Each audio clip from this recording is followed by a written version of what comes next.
ముఖ్య కార్యకర్తల సమావేశానికి విచ్చేసిన పెద్దలు హనుమంతన్నకి, అలాగే జిల్లా అధ్యక్షులు ఖైరతాబాద్ జిల్లా అధ్యక్షుడు రోహన్ రెడ్డి గారు అన్నకి, అలాగే అబ్జర్వర్స్ వినోద్ గారికి, సౌజన్య గారికి, వేదికను అలంకరించిన పెద్దలకి, మరియు ఇక్కడికి వచ్చేసిన ముఖ్య సీనియర్ కార్యకర్తలే కానీ సీనియర్ నాయకులే కానీ అందరికీ కూడా ప్రతి ఒక్కరికి కూడా నా యొక్క నమస్కారాలు తెలియజేస్తున్నాను.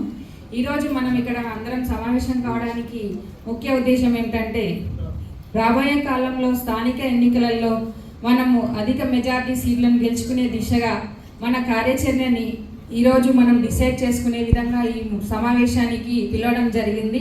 అలాగే మన అందరం కూడా ఇక్కడ మన డివిజన్లలో కానీ మన కాన్స్టిట్యున్సీలో కానీ ఎలాంటి లోటుపాట్లు ఉన్నా వాటన్నిటిని సరిచేసి మనమందరం కలిసికట్టుగా పనిచేసి మనము కాంగ్రెస్ పార్టీని రాబోయే కాలంలో ఇంకా పటిష్టం చేసి అధిక సీట్లతో గెలిపించుకోవాలని ఈ సందర్భంగా అందరినీ కోరుకుంటున్నాను.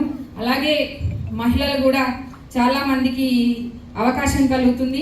మన రాహుల్ గాంధీ గారు కూడా మహిళలకి పెద్దపీట వేస్తూ వాళ్ళకు కూడా సముచిత న్యాయం చేయాలని, అందరికీ వారికి కూడా మహిళలకి అన్ని స్థానాలలో పోటీ చేసే అధికారాన్ని కూడా ఇవ్వాలని ఆదేశించారు.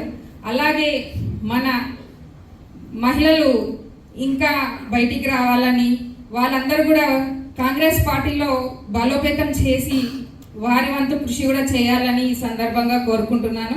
నాకు ఈ అవకాశం ఇచ్చినందుకు ధన్యవాదాలు.